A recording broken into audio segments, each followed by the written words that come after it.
This video is an abridged version of political scientist Andrew Mack's seminal 1975 article, Why Big Nations Lose Small Wars, which provides a paradigmic perspective by which the outcome of such asymmetric conflicts might be explained.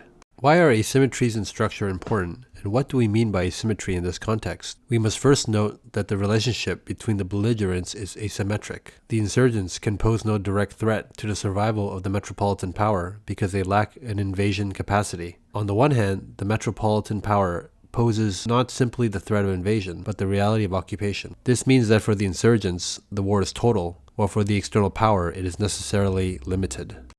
Full mobilization of the total military resources of the metropolitan power is simply not politically possible. The asymmetry in conventional military capability is so great, and the confidence that military might will prevail is so pervasive, that expectation of victory is one of the hallmarks of the initial endeavor. The fact that one belligerent possesses an invasion capability and the other does not is a function of the differences in level of industrial and technological capability.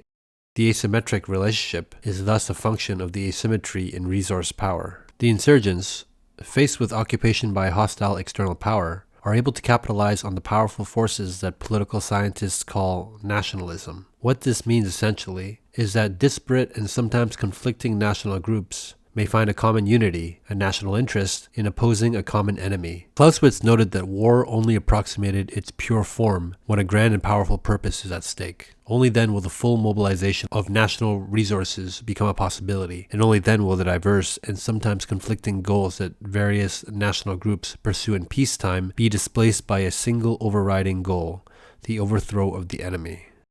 By contrast, in a symmetric total war situation, the survival of both sides is at stake. Both have a grand and powerful purpose to defend. Thus, all things being equal, internal divisions are less likely to appear in the metropolis in a symmetric conflict. In symmetric conflicts, the absence of constraints on the mobilization and use of conventional military force maximizes the strategic utility of conventional warfare. Examples of symmetric total wars are the First and Second World Wars and civil wars in which the struggle can be seen in zero-sum terms as one of survival. Contrast the situation in the United States as the war escalated in Vietnam with that of Britain facing the Nazis in the Second World War. In the former case, we can see the progressive escalation of domestic opposition to the war, creating deep divisions within U.S. society. In the latter, the Nazi attack increased the internal cohesion of the British social system, temporarily narrowing the various political, social, and economic fissures that existed in British society. In the various wars of national liberation,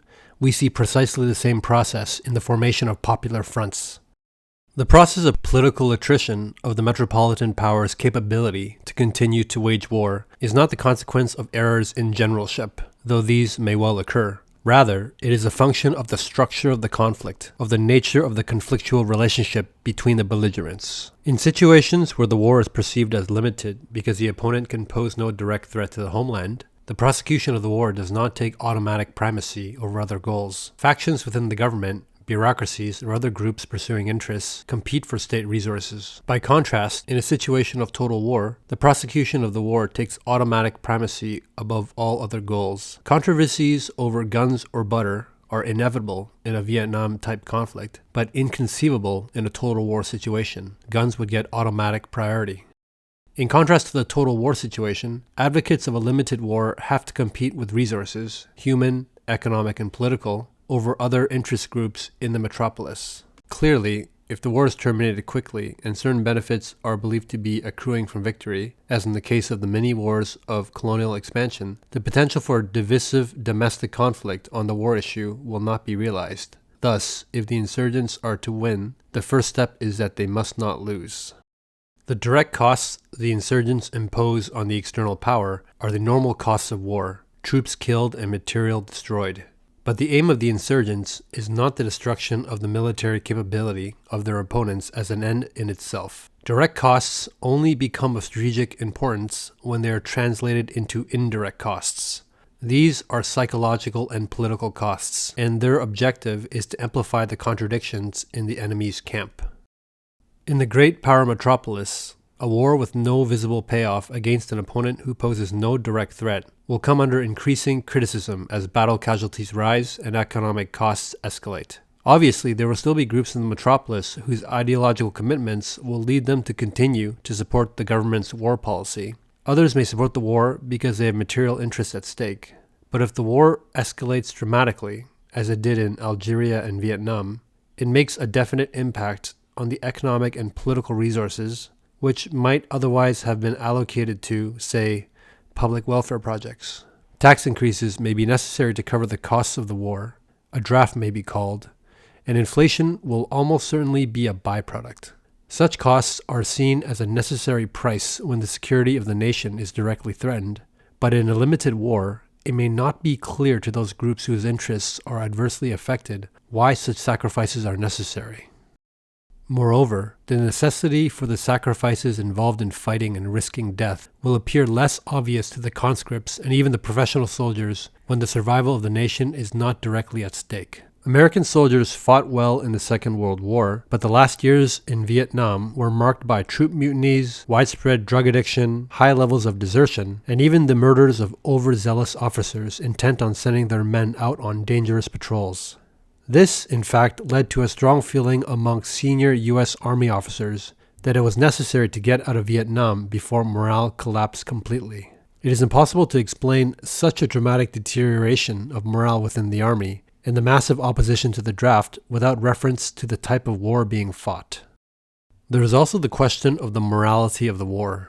When the survival of the nation is not directly threatened, and when obvious asymmetry in conventional military power bestows an underdog status on the insurgent side, the morality of the war is more easily questioned. It is instructive to note that during World War II, the deliberate Allied attempt to terrorize the working-class populations of Dresden and other German cities generated no moral outrage in Britain. This, despite the fact that the 1,000 bomber raids were designed to create firestorms so devastating in effect that more people died in one night of bombing over Dresden than perished in the Hiroshima Holocaust. On the other hand, the aerial bombardment of civilian localities in Vietnam, the use of herbicides and defoliants, napalm, and anti-personnel weapons have all been met with widespread controversy and protest. One should not deduce from this that the British public was more callous to the effects of human suffering than was the American. Moral outrage is, in a large part, a function of the interests perceived to be at stake in the conflict. Where survival is the issue, the propensity to question and protest the morality of the means used to defeat the enemy is significantly diminished. But as an asymmetric war drags on and the costs steadily escalate without a light at the end of the tunnel, the divisions generated within the metropolis become in themselves one of the political costs of the war. The government will continue to argue that prosecuting the war is in the national interest, that vital security interests are at stake, that the international credibility and prestige of the nation is at issue, and so forth. Whether or not these claims bear any relationship to reality, whether they are wholly true or wholly false, is quite immaterial. What counts in the long run is what the opponents of the war believe to be at stake and how much political capital they can muster. Finally, another word about contradiction. Communist guerrilla strategists in the 20th century, such as Mao and Giap, have repeatedly emphasized that the principal contradiction which the imperialist army must confront on the ground derives from the fact that forces dispersed to controlled territory become so thinly spread that they are vulnerable to attack. If forces are concentrated to overcome this weakness, other areas are left unguarded. For the external power to overcome this contradiction requires a massive increase in metropolitan forces, but this immediately increases the domestic cost of the war. On the other hand, if the imperialists wish to pacify the population at home by withdrawing some of their forces, the contradiction of the battlefronts is sharpened. Any attempt to resolve one contradiction will magnify the other. The guerrilla strategists understand perfectly that the war they fight takes place on two fronts, and the conflict must be perceived as an integrated whole. From this perspective, those who oppose the war in the metropolis act objectively, regardless of their subjective political philosophies, as a strategic resource for the insurgents. Governments are well aware of this, since it is they who have to confront political constraints. Yet government accusations that those opposed to the war are aiding the enemy are contemptuously rejected. They are nonetheless objectively correct. It is not that the material resources on the metropolitan power are in themselves underestimated by the revolutionaries. Rather, there is an acute awareness that the political constraints on their maximum deployment are as real as if those resources did not exist, and that these constraints become more, rather than less, powerful as the war escalates. Thanks for watching, and if you've enjoyed this video, please share and subscribe.